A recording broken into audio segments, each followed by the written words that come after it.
অমানুষ কখনো কোনো মানুষের কথাকে গ্রাহ্য করে না, যেহেতু ওরা রাক্ষসের দল, ওরা কাঠ থেকে খাইতেছে তাও জানে না, যেহেতু ওরা বেয়াদবের দল।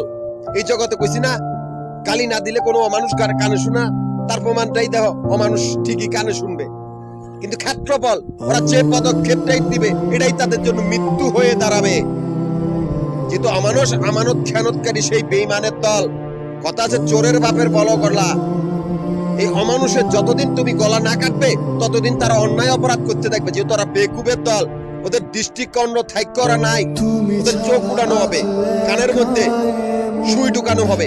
এরাই সে কুত্তার দল, নিকৃষ্টতম নিমখারাম আর নিকৃষ্টতম আমানত খেয়ানতকারী বা বেঈমানের দল।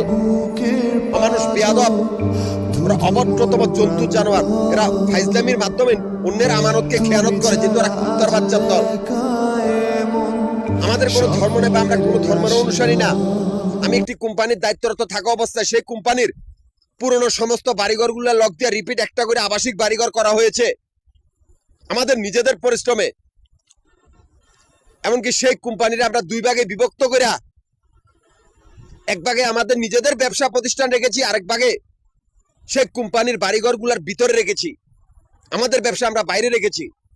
আর সেই কোম্পানিতে যারা আটকা পড়ছে তারা সকলেই ব্যাংকের পুরনো বাড়িঘরগুলোর ভিতরে, এদেরকেই আমরা আটকে ফেলেছি। এমনকি সেই কোম্পানির আমরা একটা গোষ্ঠীর মাধ্যমে অল উপজাতি ডিফেন্সের মাধ্যমে আমানত দিয়েছি, যাতে এই মাফিয়া কুত্তার দলগুলা পালাতে না পারে। কথা আছে চোরের বাপের বড় গলা। যারা আমাদের ব্যবসায়িক ব্যাংকগুলার বাড়িঘরগুলোর ভিতরে বানাইছে সন্ত্রাসের রাস্তা না, সেই রাস্তা বন্ধ করেছি। যেহেতু সেই বাড়িঘরগুলোর লক দিয়ে এক একটা করে আবাসিক বাড়িঘর অ্যাটম বোম এক একটা পাহাড় কারা করছি, যাতে কুত্তার বাচ্চাগুলোরে গণদোলায় দিয়ে মারে। এমনকি সেই ব্যাংকটারে আমরা দিয়েছি একটাই গোষ্ঠী হলো উপজাতি ডিফেন্স। এত বেশি যে বলার বাইরে, যেহেতু আমাদের ব্যবসা ব্যাংকের বাইরে। আমি ঢাকা, গাজীপুর, নারায়ণগঞ্জ তিনটা জেলার সমিতির প্রধান, তিনটা জেলার সমিতির অফিস, মিরপুর, নবাবপুর, মতিঝিলে তিনটা জায়গার ভিতরে আমাদের আবাসিক বাড়িঘর বা হোটেলের ব্যবসা হিসাব করা হয়। এখান থেকে আমাদের অ্যাকাউন্ট চলতেছে। অথচ সেই মাফিয়া কুত্তার দল, যাদের ব্যাংকের ভিতরে কোনো অস্তিত্ব নেই, ব্যাংকের বাহিরের ব্যবসা দখল করার জন্য আমাদের এই ক্যাশ কাউন্টার গুলোর সামনে আস্তানা গেড়েছে। আমাদের সমিতির অফিসিয়াল কাগজপত্রগুলো চুরি করে, সমিতির অফিসিয়াল কর্মচারীগুলা খুন করে, আমাদের সমিতির সদস্যগুলার খুন করে এমন একটা পরিস্থিতি করছে যাতে আমরা ওইদিকে না যাই। কি হবে, সেই জায়গাগুলোর ভিতরে ব্যাংকের বাইরের ব্যবসাগুলোর ভিতরে আমি আমানত দিয়েছি। মিরপুর, নবাবপুর, মতিঝিলে তিনটা জায়গার ভিতরে আমি জল্লাদখানা তৈরি করছি।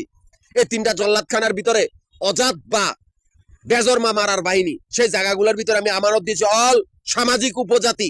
ব্যাংকের আমানত দিয়েছি একটাই গোষ্ঠী অল উপজাতি ডিফেন্স, ব্যাংকের বাইরে আমানত দিয়েছি অল সামাজিক উপজাতি। এবার মাফিয়া কুত্তার দল হয় তোরা নিজেরা মার, নয় তোদেরকে গণদোলায় দিয়ে মারা হবে, আর নয়তো তোদের লাশ পড়বে ঘরে ঘরে। তোরা যেই পদক্ষেপটা নিবি এটাই তোদের